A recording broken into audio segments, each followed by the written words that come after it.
قبیلہ زبید کا ایک شخص مکے آیا، زبیدی۔ ایک مکے میں منڈی لگتی تھی، اس کا نام تھا حضورہ۔ یہ جو حضورہ منڈی تھی، اس منڈی پر ابو جہل کا قبضہ تھا۔ آج کل تو نہیں قبضہ ہوتا منڈیوں پر کسی کا، حضورہ نامی منڈی پہ نا ابو جہل کا قبضہ تھا۔ اونٹ بڑے خوبصورت تھے، شاندار تھے۔ اس نے کہا میں نے بولی دینی۔ ابو جہل نے اعلان کیا خبردار کوئی بولی نہ دے۔ بڑی دور تھا قبیلہ زبید، وہ آدمی واپس لے جا نہیں سکتا تھا، مجبور ہو گیا۔ ابو جہل کہنے لگا چوتھا حصہ قیمت دوں گا اور اونٹ تمہیں دے کے جانے پڑیں گے، یعنی اگر لاکھ کے ہیں تو 25,000 کے دو۔ بندہ بڑا پریشان ہوا، چودھریوں سے بات کی تو کہنے لگے بدماش بڑا ہے، ہم شریف لوگ ہیں۔ شریف اور بزدل میں، بزدلی کو شرافت کا نام نہ دو، پکی بات کر رہا ہوں۔ شریف اور بزدل میں شریف ضرور بنو پر بزدل نہ بنو۔ جی ہم جی شریف لوگ ہیں جی، وہ کیا مطلب؟ کوئی پاس نہ آیا، وہ بیچارہ نہ کونے میں بیٹھ کے رونے لگ گیا۔ کہنے لگا میں کدھر جاؤں یارو، میں واپس بھی نہیں لے جا سکتا، اور چوتھے حصے میں دے کیسے جاؤں، اتنا نقصان۔ وہ رو رہا تھا تو کہیں حضرت زید بن ارقم نے سن لیا۔ آپ فرمانے لگے کیوں روتا ہے؟ کہنے لگا یار میں نے تو اہل عرب کی تعریف سنی تھی، میرے ساتھ کھڑا ہی کوئی نہیں ہوتا۔ تو آپ فرمانے لگے تو نے عربی دیکھا ہی کب ہے؟ اگر کائنات کا حسین و جمیل عربی دیکھنا ہے تو جا حرم مکہ میں بیٹھا ہے۔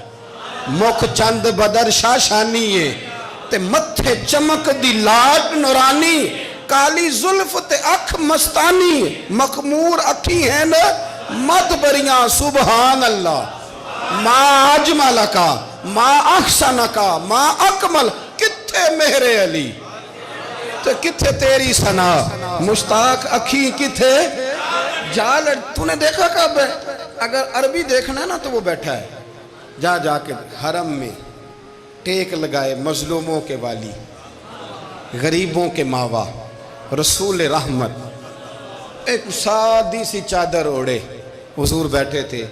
وہ زبیدی کہتا میں آیا، نبی کریم کو بات سنائی۔ حضور فرمانے لگے این الجمل کا، او کدھر ہے تیرے اونٹ؟ عرض کی حضور وہ وہاں ہیں۔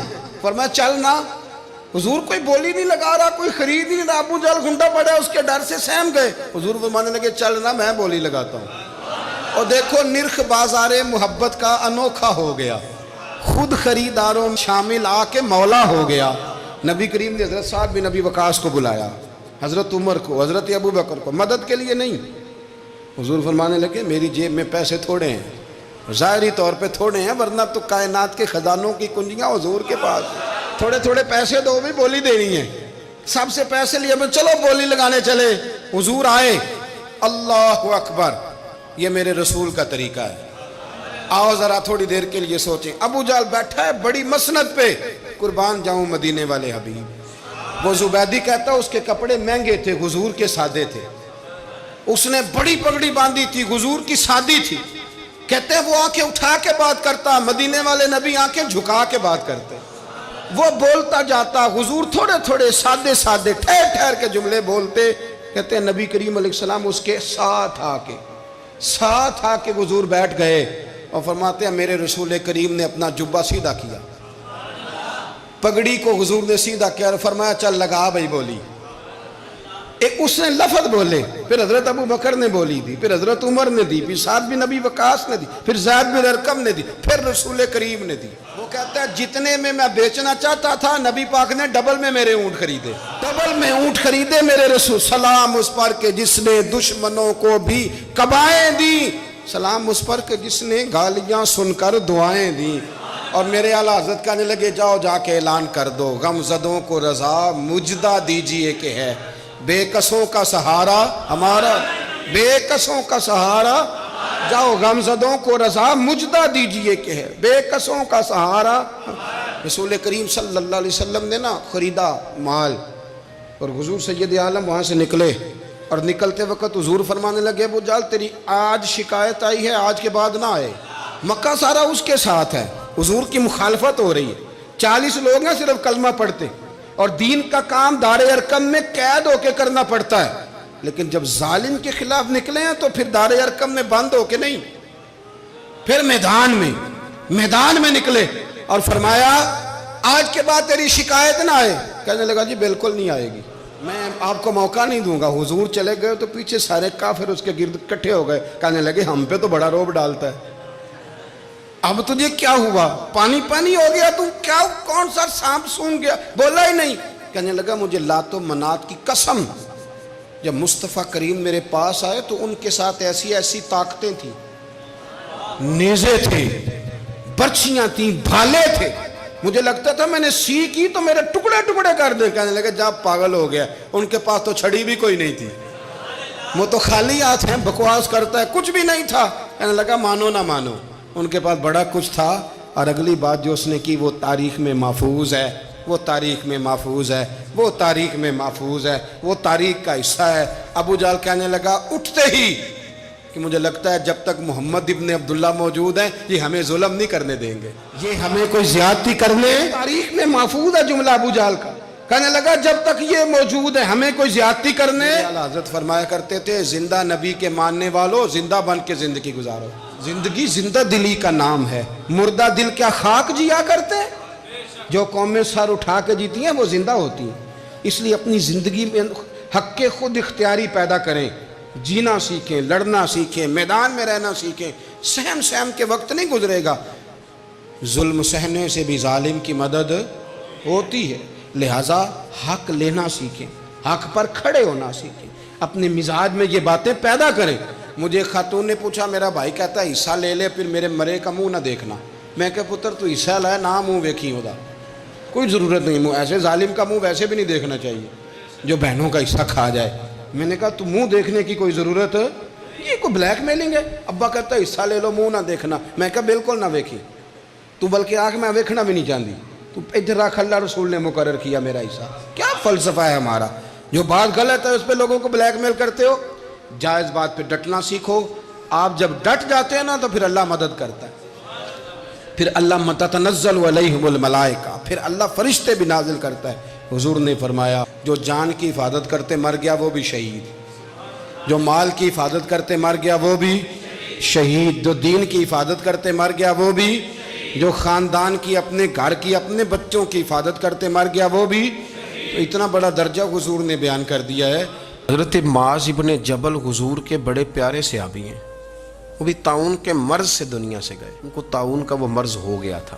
حضرت ابو عبادہ بن جراح رضی اللہ تعالیٰ عنہ, نبی پاک علیہ السلام نے فرمایا یہ میری امت کا امین ہے, ان کو امین الامت کہا جاتا ہے. اور 10 مبشرہ صحابی ہیں, ان 10 لوگوں میں شامل ہیں جن کے لیے نبی پاک علیہ السلام نے فرمایا تھا میرا تمہارے ساتھ وعدہ ہے, رب تمہیں جنت عطا فرمائے گا. 10 مبشرہ صحابی اور اتنے بڑے صحابی کہ انہوں نے میدان احد کے اندر اپنے والد کو قتل کیا تھا. لوگوں نے کہا آپ نے اپنا باپ مار دیا, فرمایا باپ نہیں مارا, میں نے اپنے محبوب کا دشمن مارا ہے. اتنے پکے عقیدے کے بندے کہ باپ کو قتل کرنا پڑا تو دین کے رستے میں اسے بھی قتل. حضرت ابو بکر صدیق رضی اللہ تعالیٰ عنہ فرمایا کرتے تھے جب آپ امیر المومنین تھے, فرماتے تھے اگر میں اپنی جگہ کسی بندے کا بیٹھنا پسند کرتا ہوں تو ابو عبادہ بن جراح کا بیٹھنا پسند کرتا ہوں. ہمارے اتنا تگڑا آدمی. ملک شام کے اندر طاعون کی بیماری پھیل گئی, آپ بھی اس وقت وہیں قرب و جوار کے علاقوں میں تھے. طاعون کا مرض پھیل گیا, لوگوں نے آپ سے کہا یہاں سے نکلیے, فرمایا نہیں نکلوں گا, اس لیے کہ میرے نبی پاک علیہ السلام نے فرمایا جہاں یہ وبا پھیل جائے وہاں سے نکلنا نہیں, جو وہاں ہوں وہ باہر نہ نکلیں اور جو باہر والے ہوں وہ وہاں اندر نہ جائیں. حضور نے اس احتیاط کا کہا ہے, میں نہیں نکلوں گا. اور مسند امام احمد بن حنبل کی حدیث ہے, نبی پاک صلی اللہ علیہ وسلم نے فرمایا جو طاعون سے ڈر کے بھاگا وہ اس طرح ہے جس طرح اللہ کے رستے میں جہاد کو چھوڑ کے بھاگنے والا. اور فرمایا جو طاعون کی وجہ سے مر گیا اللہ اسے شہادت کا درجہ عطا کر دے گا. حضرت ابو عبادہ بن جراح امین الامت, فرمایا نہیں جاؤں گا. لوگوں نے کہا یہاں طاعون پھیل گیا ہے, تو فرمایا میرے رب کی قدرت ہے, اس کی حکمت ہے, اسے بھی تو پتہ ہے نا اس کا بندہ یہاں موجود ہے, تو پھیل گیا تو اس کی حکمت ہے, اس کی قدرت ہے. میں کہہ چکا ہوں کہ احتیاطی تدابیر ساری استعمال کریں, لیکن خوف کھانا, سوار کر لینا چیزوں کو دماغ پر, نفسیاتی ہو جانا, یہ معاملہ درست نہیں ہے. حضرت ابو عبادہ بن جراح مسجد میں نماز کے لیے جا رہے تھے تو رستے میں پھنسی نکلی اور مسجد میں پہنچنے سے پہلے وصال کر گئے. حضرت معاذ بن جبل جو بعد میں خود طاعون کی بیماری سے تشریف لے گئے, آپ نے ان کا جنازہ پڑھایا. امام نبوی فرمایا کرتے تھے میں جب بھی حضرت ابو عبیدہ بن جراح کی قبر پہ جاتا ہوں تو میرے دل پہ روب طاری ہو جاتا ہے. ان کی قبر میں بھی اللہ نے روب رکھا ہوا ہے. مرنے کے بعد بھی ان کی شان وصال کے بعد بھی بڑی بلند ہے. اللہ کریم نے وہاں برکتیں اور رحمتیں رکھی ہوئی ہیں. تو اسلام نے غیبت سے کیوں منع کیا ہے؟ غیبت کا معنی یہ نہیں ہے کہ کسی بندے میں کوئی عیب نہیں پایا جاتا تھا تو آپ نے وہ بیان کر دیا. یہ غیبت نہیں, یہ تو بہتان ہے. کسی میں کوئی عیب نہ پایا جائے تو وہ بیان کرنا وہ غیبت نہیں, وہ تو بہتان ہے. غیبت کی تفصیل یہ ہے, تشریح یہ ہے, غیبت کی تعریف یہ ہے کہ کسی میں کوئی عیب پایا جاتا تھا, آپ نے وہ اس کی غیر موجودگی میں ڈسکس کیا تو اس کا نام غیبت ہے. وہ عیب تھا, آپ سچ ہی بول رہے تھے, آپ ٹھیک کہہ رہے تھے, وہ عیب واقعی تھا, پر اسلام اس کو پسند نہیں کرتا.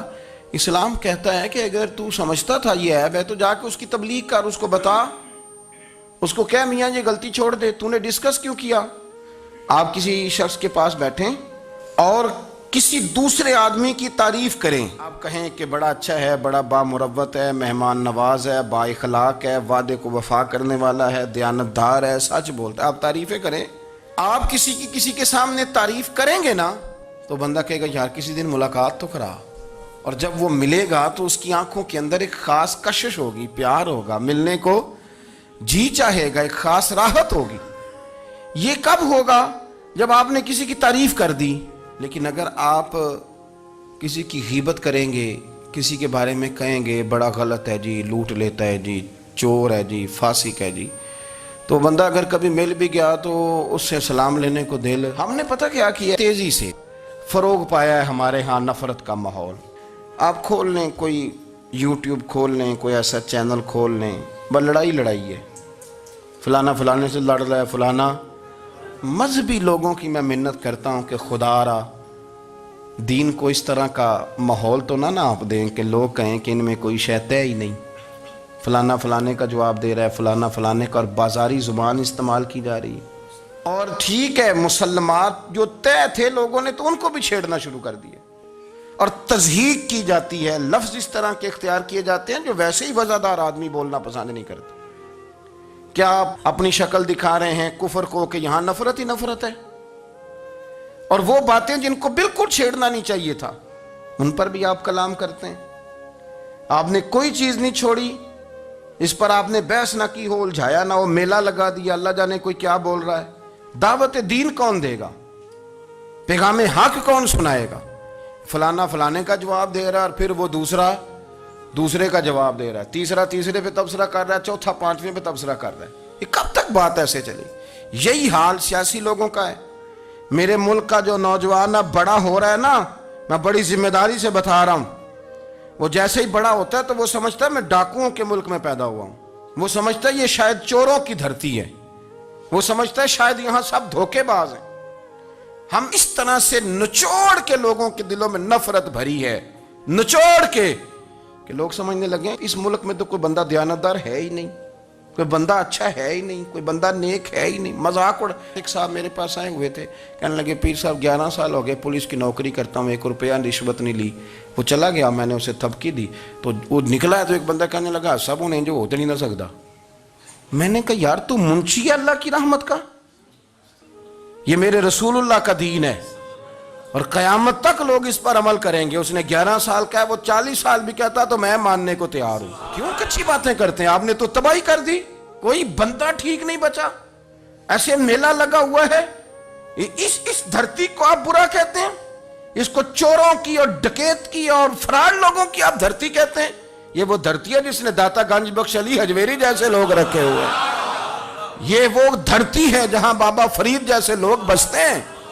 کیا بات کرتے ہیں صاحب, یہ اتنے بزرگ ترین لوگ یہاں بستے ہیں اور آپ کیا بات کرتے ہیں؟ دیکھیں میں بالکل ہی غیر سیاسی اور غیر جانبدار رہتا ہوں ملکی معاملات میں, لیکن جس شخص نے پاکستان کو ایٹمی قوت بنانے کے لیے, اب تو بڑی عمارت ہو گئی ہے, غربت میں جس بندے نے کام شروع کیا تھا کہ ایٹمی طاقت بن جائے, اس نے کوئی کام کیا کہ نہیں کیا؟ آپ کو پاورفل بنایا کہ نہیں بنایا؟ کبھی تبصرہ ہوتا ہے اس پر بھی؟ ہمیں لاکھ اختلاف صحیح, ہم بھی بات کرتے ہیں مخالفت میں, لیکن تباہی نہیں اتار دی ہم نے, توہین کر کر کے, نفرت پھیلا کے. اس سے پہلے جو حکومت گئی, ایسا نہیں ہے کہ انہوں نے کوئی کام بھی ایسا نہیں جو اچھا نہ کیا ہو. ایسا نہیں ہے. میں ملک بھر میں سفر کرتا رہتا ہوں, میں دیکھتا ہوں بہت ساری جگہیں ایسی ہیں, بہت سارے دیہات ایسے ہیں جس میں بڑے بڑے شاندار روڈ بنائے گئے, کام کیا گیا. ان کی 99 خامیاں اپنی جگہ پر, خوبی کا بھی تو ذکر کریں. یہی حال اس گورنمنٹ کا ہو رہا ہے. لاٹھ لے کے لوگ ہیں, یہ بھی گندا وہ بھی گندا. آپ کس طرح کی بات کر رہے ہیں؟ آپ نے تو ملک کو یہ نام دے دیا ہے کہ یہاں کوئی اچھا انسان بستا ہی نہیں. مولوی ہیں تو سارے برے ہیں, پیر ہیں تو سارے برے ہیں. کیا بات کرتے ہیں صاحب؟ یہ میرے رسول اللہ کی قوم ہے, یہ نبی پاک کی امت ہے, اور حضور نے فرمایا میری امت کبھی گمراہی پر جمع نہیں ہوگی. یہ نہیں ہو سکتا سارے لوگ ہی غلط ہو جائیں. لیکن ہم نے تباہی اتار دی. جس کے ہاتھ میں سپیکر آتا ہے وہ سب کی پگڑیاں اچھالنا ضروری سمجھتا ہے. جس کے ہاتھ میں قلم آتا ہے وہ کہتا ہے چونکہ میں لکھ رہا ہوں تو میں اکیلا ٹھیک ہوں, باقی سارے غلط ہیں. محبت کو فروغ دیں, پیار کریں, اخوت کا رنگ دیکھیں. حاتم طائی کی بیٹی مجرم بن کے آئی تھی, مجرم بن کے, کلمہ نہیں پڑھتی تھی, اور اس کو سامنے کھڑے کر کے میرے نبی پاک نے فرمایا تیرا باپ کلمہ نہیں پڑھتا تھا پر اس میں عادتیں اچھی پائی جاتی تھیں, اس کی صفات ٹھیک تھیں. یعنی حضور تعریف کر رہے ہیں, نبی پاک تعریف, اور ہماری زبان گونگ ہو جاتی ہے تعریف کی دفعہ. جو میری بات مان گیا وہ بندہ ٹھیک ہے, اور جس نے میری بات نہیں مانی وہ بندہ درست ہے. یہ گونگ ہو جاتا ہے ہمارا مزاج. اپنی زندگی میں اچھے الفاظ ادا کریں.